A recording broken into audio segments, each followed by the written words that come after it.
I'd like to give a massive shout out to the support from my patrons. If it wasn't for you guys contributing to my work, I wouldn't be able to make these videos. Thank you so much.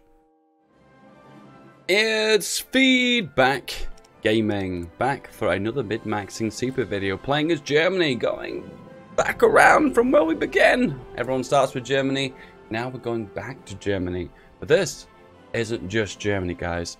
This is going to be German Reich meets German Empire.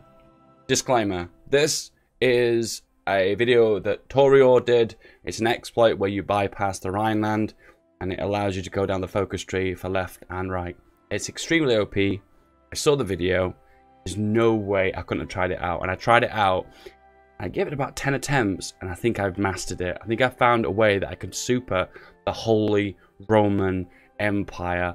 Oh, I'm so excited to show this video. This video is going to kick. Oh man, this is probably the biggest exploit I've ever done. And this is probably the most powerful super nation that I'm ever going to do too. If you think Germany can get strong in Hoi 4, you ain't seen nothing yet. You ain't seen nothing yet. Okay, so we need 139 political power, and we've got it now. The two nations we're going to fabricate on are going to be Poland and Austria. So we are justifying now. We are going to select a national focus, which is going to be Army Innovations. MIFO bills. Now, MIFO bills are really good for this strat because you get an extra 25% construction speed for refineries and minus 5% consumer goods, so you have more factories to work with. Oh no. All right, what do we go for now? We go for extensive conscription. Now, the question is, why do you go for extensive conscription right now? Because when you are fascist, you have the ability to go for extensive conscription at any time, regardless of whether you're at war or not. Where if you're democratic or if you are non-aligned, you have to be at war. So the way this works is, if you declare war on two nations simultaneously, it will spike world tension. But if it is above 25% world tension, they can get guaranteed by another nation. But if you're already currently at war, they can't get guaranteed. It won't make any difference anyway. And we're just basically going to grab Graz and Vienna and Salzburg. And if we do that, the war is over. Danzig, Warsaw, and Krakow take out the three. In most cases, Poland will be vaporized. Poland is gone. Okay, great. Now move all of our troops over to the coastline, to Wilhelmshaven. Ideally, I'll repeat this. Ideally, you want the nationalists to win. Okay, now we are going to go for oppose Hitler. And at the same time, whilst you're doing Hitler, because you have demilitarized the Rhineland, you can now bypass. So there you go. Now you have access to both areas of the focus tree. So just to explain this exploit, because it's the first time I've ever done it. The way it works is, Rhineland can be bypassed if the Rhineland has already been demilitarized. Why would it already be demilitarized? Well, it will be demilitarized if you have already been at war at some stage. That's what it means. So as you can see, we were at war with Poland and Austria. Because of that, the Hindenburg incident. Oh! Yes! Yes! Oh! I had this idea in my head that I'd have to replay this over and over again. Because the Hindenburg can't blow up. The Hindenburg has to survive to form the Holy Roman Empire. You're probably thinking, what the hell does that even mean? I will explain it. Time goes on, okay? So, look, Anschluss has been bypassed as well. Why? Because there is no Austria. And Danzig and war would be bypassed if there was no Poland. So, the Hindenburg disaster has a 30% chance of happening, okay? So, I'll start again. It has a 70% chance of happening, the Hindenburg disaster. Now, the Hindenburg incident is before the disaster happens, they acknowledge it and it stops it from happening, and that's a 30% chance. Now, for us to form the Holy Roman Empire, you need the incident, not the Hindenburg disaster. How do you avoid the Hindenburg disaster? One method is to reload the save game over and over again. So, just to clarify, isn't Iron Man compatible? Okay? Okay, so this is the event to fire the Civil War. So we are going to do another exploit right now. And this exploit was made famous and popular by the spiffing Brits. The man, the myth, the legend, The actual British. Is he really British? I don't actually know. Question mark. Anyway, to do this exploit, what you do is before you fire a civil war, you make sure your entire army is at sea. Why? So when a civil war fires, half of your army, or a proportion of your army, depending on certain events and conditions, can be split in half between your enemy and yourself. If your entire army is at sea, when you fire the civil war, you get your entire army. Ah, look at that, eh? Look at that. Ah. So what I want to do now is the reason why we've saved a little bit of political power is I want to go for total mobilization. Yes, this is what Torio did in his video, and I am going to do it in a very similar fashion. We need to, the way you go for total mob is it needs to be a comparison between you and your enemy to see who has the most factories. And if you're up against an enemy and that's a lot stronger than you and has more factories, you have the ability to go total mobilization. I can't do that because I have too many factories. So what I can do is give away some of my factories to do that. Let's give them all away to United States of America. I'll wait a day. And we can go mobilization. And then you just revert what you just did because you want all your factories. We are now going to go for secure a new state. Ah! German military junta. This is an event that's really cool because you have the ability later on to do some exciting things. Yeah, that's right. That's what I was going to say. We need to go for Return of the Kaiser, but we can't do that yet because we need 40% spent for non-aligned. We currently have 30%. So what we'll do first is rebuild the nation, which this is probably one of the strongest national focuses in Hall of Hearts of Iron 4. Hall, that's a word. 20% reduction in consumer goods for 1 year. Oh, what? That's huge. It's crazy. So just be aware you need to build a lot of stuff in that meantime, because that for 1 year, your economy is going to be on steroids. So we can't do Return of the Kaiser because we've not got 40%. We have currently 32. So the easiest thing to do is to ban communism. There you go. And that removes all popularity of communism. 90%. Boom. Gone. We're at 40% now. Return of the Kaiser. Okay. Return of the Kaiser fires an event. And when it requests the Netherlands to give back Wilhelm II, who is in exile in the Netherlands, which is the rightful heir of the German Empire. Now, there is an event that fires with that, which causes the Netherlands to possibly say no if you are weak. So we are going to make ourselves artificially weak by disbanding our entire army. Because if they say no, we have to use our second best option, which is Wilhelm III. Netherlands blocks the return of Wilhelm II. So the reason why they've said no to giving us back our rightful heir is because our army is small and they think they can bully us. So in this case, you can just say we'll go for Wilhelm III. The old Kaiser may well be able to aid his son in the rule. There we go. And now we have Wilhelm III. Ah! Okay, so what you need to do now is get an alliance with the United Kingdom. The alliance with the Shade, aka the British. So you have to do all these focuses before you can do that. We also need to go for a few decisions as well. The first one is reinstate Prince Wilhelm's right of succession. Boom, done. And there's also what we need to do. We need to modernize our succession laws to allow women to inherit the throne. Actually, what we need to do right now is because we have made our army small, we need to make it big again.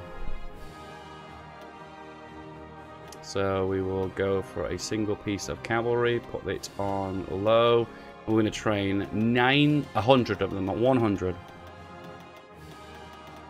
So this is another little exploit that allows you to train your entire army back again.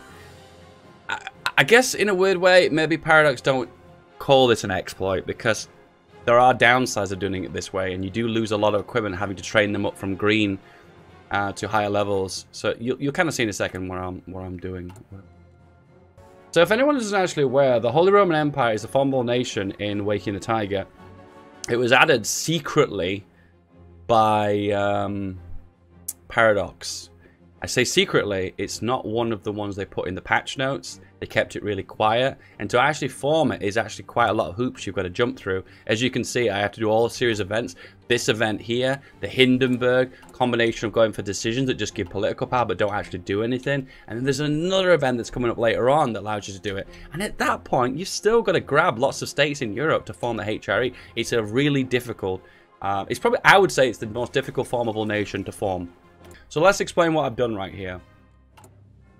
when you're building your arm up from nothing, you are limited to 100,000 manpower being trained in one moment. It's based on your overall army size. If you have a large army, you can train a larger army. If you're a smaller army, you're limited to 100,000 manpower to train in one go. So the benefit of training a one battalion army is you can pump out a lot of divisions. But then when you pump the divisions out, you can convert them into big divisions and therefore use all the manpower. So it's a way that you can pump out and make an army, a large army, in a very, very short amount of time. Alliance in the shade. So, what are the downsides of doing this method? If you get an alliance with the UK, which you have to do to form their HRE, you have to deal with, for the rest of the game, a minus 20% dockyard output penalty. It pretty much means you're never going to have a larger navy in comparison to some of the other major powers. But don't get me wrong, you can build lots of naval dockyards, and which I would recommend you do that at some stage, particularly if you're going to invade the UK or the United States, which you can't really get away with not doing that. It is possible to build a navy, it's just going to be a little bit more struggle, because a 20% penalty is just so big. So we have now joined the Allies. We are now going to go for reassert Eastern claims, because remember, we have to do the three things in this order: Rhineland, Anschluss, Eastern claims, Poland, and then around the Maginot. So we want to go around the Maginot. We've already got all the requirements for all the others. It's just the Eastern claims ones we haven't done. Okay, we now need to restore British titles. This is a requirement for HRE. The left is ascended in France, which is good news, because that means they're now less likely to join the Allies. The British government accepts our request. So at this point, you basically say that you've accepted to restore relations with the UK and their former monarchies. You're basically going to send them on an adventure together on the Hindenburg. Nothing can go wrong, right? So you have got a liaison, which is one of the heirs to your throne, which is a princess, Princess Victoria. You choose not to send Victoria, though, because there's something bad going to happen to Hindenburg. What's going to happen to the Hindenburg, right? What's going to happen? Oh no, the Hindenburg's blown up. No one saw that coming, right? Oh no, stability's down. But we have been replaced with the new heir to the throne due to the changes to the succession laws and the restoring of British titles. We have Victoria, the Kaiserin of the people. We can bypass Danziger War now, and we can go around the Maginot. So ideally, we'd want France to guarantee one of these countries. Usually, if we go around the Maginot line, the France will start guaranteeing them. Here we go, guarantee by France. Perfect, that's what I wanted. Okay, let us go.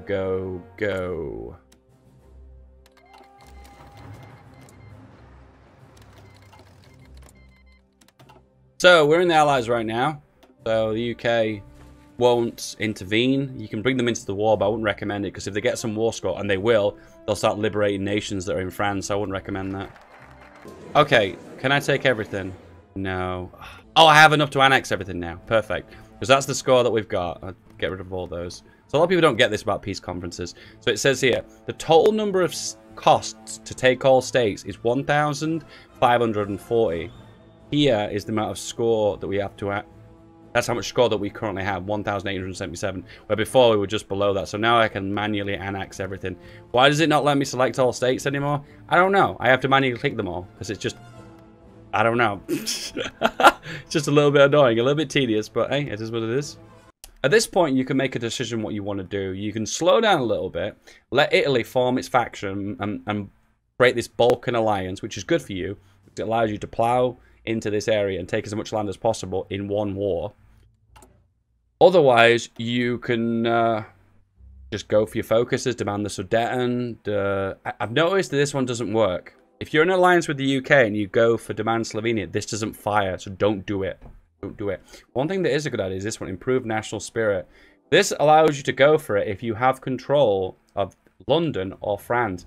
But it doesn't stipulate whether you own it or you're in an alliance with it, so you can do that one. I think I might do that one next, because it gives me an extra 1 political power per day, which is really good. So at this point of the series, you can choose to rush everything. This is what I would do. So remember, you want to form the HRE. To form the HRE, you need control of all of Czechoslovakia, Switzerland, and the northern parts of Italy. Switzerland and Czechoslovakia is easy because you can do it through your national focus, demand Sudeten, annex Czechoslovakia, and you can do Switzerland through Operation Tannenbaum. Italy, on the other hand, you have to manually fabricate. But the good news is they're fascists, so that means that you won't have the Allies, you won't have the UK guaranteeing them. So that means you can take them out yourself. Okay, so one other suggestion as well. This is kind of one of those maybe moments. But you have the ability to align Romania and Hungary, to push them towards non-align, to eventually make them integrated puppets of the German Empire. To do that, you need to get them to join your faction. So you'll have to do that after. So what I'd recommend, this is the best way of doing it. Whether I actually choose to do it this way, I don't know, it's up to you guys. But Italy will eventually fabricate on Yugoslavia for the claims. Or in this case, Yugoslavia will fabricate on Bulgaria. Okay, it's happening how I planned it too. So what will happen is Yugoslavia will fabricate on Bulgaria. Italy and Bulgaria will gank Yugoslavia. So that means they'll be eaten up. Eventually, Turkey will join the Italian faction. I'll annex Czechoslovakia and Switzerland by national focus. Then Hungary and Romania could join the Italian faction, or I could integrate them through national focus. They're the possibilities of things that could happen. Alright, time to do the national focuses to annex land. Let's go for Sudeten. Italy lays claims to Greek territory. Oh, and if they can annex Greece as well, that'd be cool too. I never thought of that as well. If Italy can invade Greece, that'd be sweet. Annex all of them. Eat Czechoslovakia. Perfect. We are now going to eat Switzerland. Oh my god, they completely steamrolled. It's Greece. And they've not even completely annexed them too. They've left... I have never seen that before. What? So not only did Italy steamroll Greece at lightning speed, but they left them with 2 states. What? That's so ugly. Ah, the border gore. It's so foul. Ah. So awful. How could you? And the only ones left are American volunteers. So your question is now, how do you form the HRE from this point? Oh my god, Romanians are at war. That's really good. That's really good too, because that means there's more land we can eat.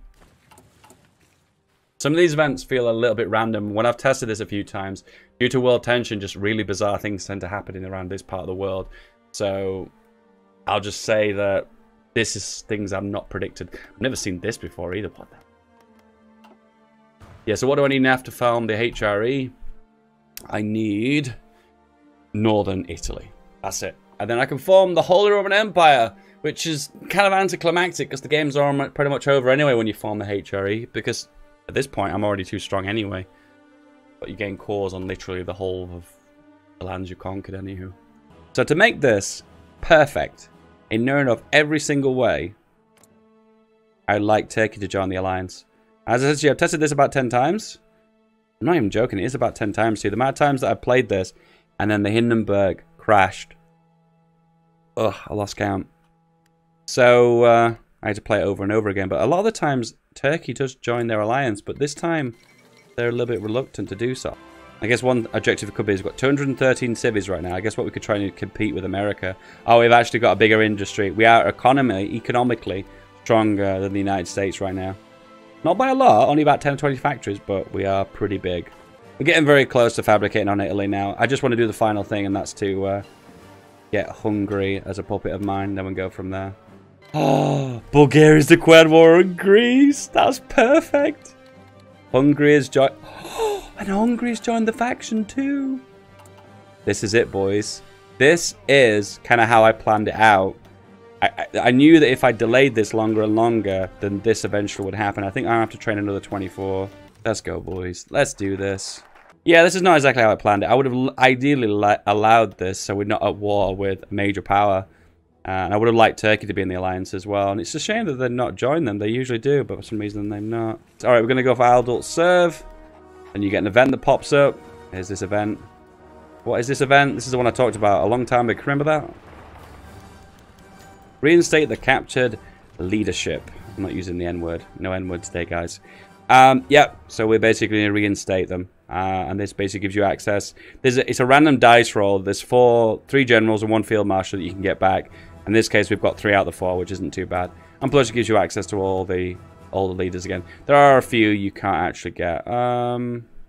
Yeah, such as Joseph Goebbels. Pretty much for obvious reasons, right? We can't get Himmler back, though, which is really strange. Like, the German Empire reinstates someone to government who was a part of the civil war against you. I can't even get my mind around that. That's just bizarre. But whatever, it is what it is. We are now going to step back to extensive. One other thing as well, that's where I've chosen to assign them on to my general. One thing as well, if you had Spain and they were nationalists, there's a high chance they would have joined this Italian faction too.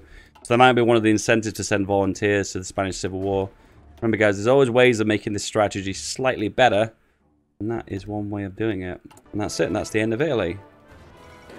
And there we go, and we've grabbed everyone. Done! And the UK has taken Albania and the part of the Balkans. I'm so sorry, guys. This is not how it was meant to end. It wasn't meant to end with border gore. I'm so sorry. I'm so sorry.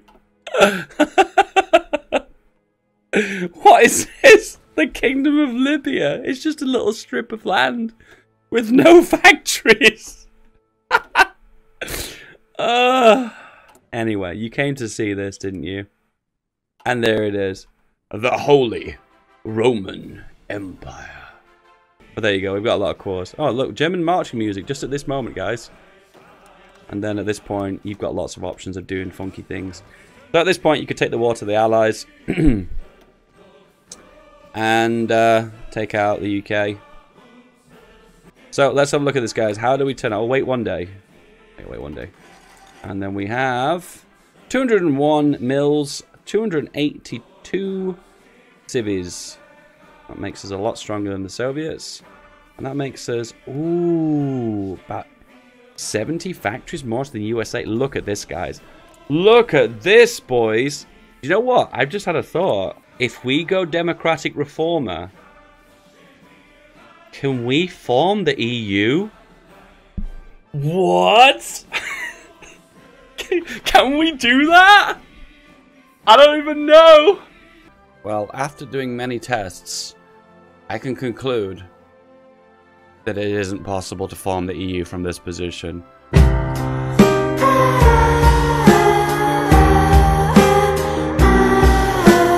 I tried numerous different things to try and do it. So what happens is if you hire the democratic reformer, if you are a nation that doesn't have democracy built into your national focus tree, in decisions you'll get a new bunch of options to discredit the government, to try and form a referendum, to try and fire a civil war. You don't get those options because they are built within the national focus tree, which is here, re-establish free elections. Seeing as right now we can't do that because we have gone for the Kaiserreich, it is not possible to do it like that. So the question would be is, can the Holy Roman Empire form, if it was democratic, could it form the EU? And the answer is yes, it can. Yes, it can. 100% it can. Even if I had the ability to flip democratic, there you go, I'm democratic now, and form the EU, I actually can't form the EU because I don't control all the Italian states. As I said to you before, for some reason, democracies really love to liberate states and change their governments in a peace conference. And the UK did that to Italy right here. So let's just annex them using the tool. And there we go, and then we can form the EU. So yes, you can form the EU after forming the HRE. It is possible. It's just horrendously tricky due to the situation you're already in. Remember, the aim of this video is to form the HRE, make myself as big as possible, and not be at war with any of the major powers. That was the objective, and that's kind of, well, that's kind of what we ended up with. Yay! Anyway, guys, that's the end of the video. I hope you enjoyed this little series. Don't forget to like, subscribe, comment, click on ring-a-ding-ding my bell, and I hope you all have an absolutely epic day. I will see you guys next time. Bye-bye.